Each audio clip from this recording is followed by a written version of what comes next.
खूनी दुल्हन। आरती और विकास अपने माँ बाप के साथ दिल्ली में रहते हैं। जर्नलिस्ट होने की वजह से विकास को बहुत बार काम के लिए देर रात तक ऑफिस में रहना पड़ता है, जिस पर ज्यादातर आरती जाग कर उसका इंतजार करती रहती है। इसी तरह एक रात आरती विकास का इंतजार करते हुए घर की बालकनी में खड़ी होती है। इनकी जॉब तो जैसे मेरी सौतन बन गई है। मुझसे ज्यादा उसी के साथ टाइम स्पेंड करते हैं और हम यहाँ इंतजार करते हुए मर जाएं। अपने आप से ये सब बोलते हुए आरती की नजर मोहल्ले के कोने वाले घर पर पड़ती है, जिसकी लाइट्स ऑन देखकर वो हैरान रह जाती है। ये इस घर की लाइट्स कैसे ऑन हो सकती हैं? यहाँ तो सालों से कोई नहीं रहता। वो ये सोच ही रही होती है कि तभी उसे घर की खिड़की पर औरत की परछाई के साथ लाल चुन्नी दिखाई देती है, जिसे देख आरती डर से चिल्लाने लगती है। भूत! कोने वाले घर में भूत है! आरती की आवाज सुन उसके घर वालों के साथ मोहल्ले के लोग भी अपनी बालकनी में निकल आते हैं। अरे क्या हुआ? आधी रात में बावरों की तरह क्यों चिल्ला रही है? भूत! वहाँ भूत है! आरती की बात से सब उस घर की तरफ देखने लगते हैं, लेकिन वहाँ कुछ नहीं होता। भाभी जी, लगता है आपने सपना देखा होगा। मैं बालकनी में खड़ी होकर सोऊंगी क्या?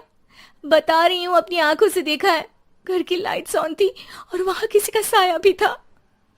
अरे तुम अक्सर विकास भैया के इंतजार में देर रात तक जागती हो ना, क्या पता नींद पूरी नहीं होने की वजह से कोई भ्रम हुआ हो। मोहल्ले के सब लोग और आरती के सास ससुर उसे समझा ही रहे होते हैं कि अचानक उसी घर से किसी औरत के गाने की आवाज सुनाई देती है। आजा ओ मेरे प्रियतम आजा। आवाज सुन सब हैरानी और कंफ्यूजन से उस घर की तरफ देखने लगते हैं कि तभी उन्हें लाल जोड़े में औरत का साया वहां दिखता है, जिसे देख पूरा मोहल्ला सकते में आ जाता है। अरे ये तो कोई दुल्हन है। अरे नहीं नहीं, भूत नहीं है। अरे फिर तो पक्का तेरी दुल्हन है। अरे नहीं नहीं, वो तो मायके गई है। हद है, पहले इससे निपट ले, बाद में इस पर डिस्कशन कर लेना। बड़ा भ्रम बोल रहे थे ना, अब फटी ना सबकी। और नहीं नहीं, मैं किसी से नहीं डरता भाभी जी। भूत जैसा कुछ नहीं होता। या तो इस घर के मालिक यहाँ आ गए हैं, या फिर किसी ने खाली घर देख कर कब्जा कर लिया है। हमें वहाँ जाकर देखना चाहिए। बात में लॉजिक मानकर सब बाहर इकट्ठा हो जाते हैं कि तभी विकास भी वहां पहुंच जाता है। क्या बात है? इतनी रात को पूरा मोहल्ला यहाँ कैसे? भूतिया दुल्हन की वजह से। क्या तुम्हारे अलावा भी कोई दुल्हन भूतिया हो सकती है? इस भूतनी का किस्सा निपटने दो, फिर तुम्हें अपनी भूतनी दिखाती हूँ। अब सारे लोग मिलकर विकास को पूरी बात बताते हैं, जिसे सुन वो भी उनके साथ जाने के लिए तैयार हो जाता है। जिसके बाद वो सब डरते हुए उस घर के सामने जाकर खड़े हो जाते हैं। तुम सब यहीं रुको, मैं अंदर जाता हूँ। अकेले जाओगे? अरे नहीं नहीं, आप सबकी नकली भूतनी भी तो होगी ना मेरे साथ। कैसा मजाक कर रहा है यार। रुक, मैं चलता हूँ साथ में। क्या मैं चलता हूँ? ये क्या गोवा घूमने जा रहे हैं जो मैं भी साथ चलता हूँ? कहीं नहीं जाओगे तुम, यहीं मेरे पास खड़े रहो। बहू, सिचुएशन समझो। हाँ, घर जाकर सुना लेना।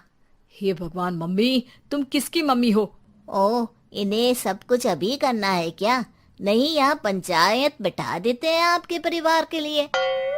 इस पर मामला शांत करके अब वो लोग इधर उधर से घर के अंदर झांकने की कोशिश करते हैं। उन्हें घर के अंदर लाल जोड़ा, सिंदूर और मंगलसूत्र के साथ चारों तरफ खून बिखरा हुआ दिखता है। इसे देखकर सबकी हवाइयां उड़ जाती है। भाई ये सब क्या है? अब तो मुझे भी डर लग रहा है। आ गए मरने, अब तुम्हें मुझसे कौन बचाएगा? उस नजारे के साथ सोने पर सुहागे की तरफ भूतनी की आवाज सुन वो सब तुरंत वहां से भाग खड़े होते हैं। ये सब क्या था? अब हम क्या करेंगे? हमारे मोहल्ले में भूतनी आ गई जो सबको मारना चाहती है। ओ भाभी जी, मैं फिर बोल रहा हूँ, भूतनी जैसा कुछ नहीं होता। मुझे तो पक्का यकीन है कि यहाँ किसी गलत इंसान ने गलत काम करने के लिए कब्जा कर लिया है और लोगों को घर से दूर रखने के लिए ये सब कर रहा है। तुम इतने यकीन के साथ कैसे बोल सकते हो? फिल्मों में ऐसे ही तो दिखाते हैं। हे भगवान, ये फिल्म नहीं, ये रियल लाइफ है। हमें शांति से कुछ सोचना चाहिए। सब हमारे घर चलो। सब आरती के घर में इकट्ठा हो जाते हैं। रात भर आधी नींद और बिल्कुल ना चल रहे दिमाग के साथ सब सॉल्यूशन सोचने की बहुत कोशिश करते हैं, लेकिन कुछ नहीं होता। इसी तरह सुबह हो जाती है। ऐसे कोई भी उपाय नहीं निकलेगा। सब पूरी रात के थके हुए हैं। घर जाओ, थोड़ा आराम कर, फ्रेश होकर फिर आ जाना, उसके बाद सोचते हैं कुछ।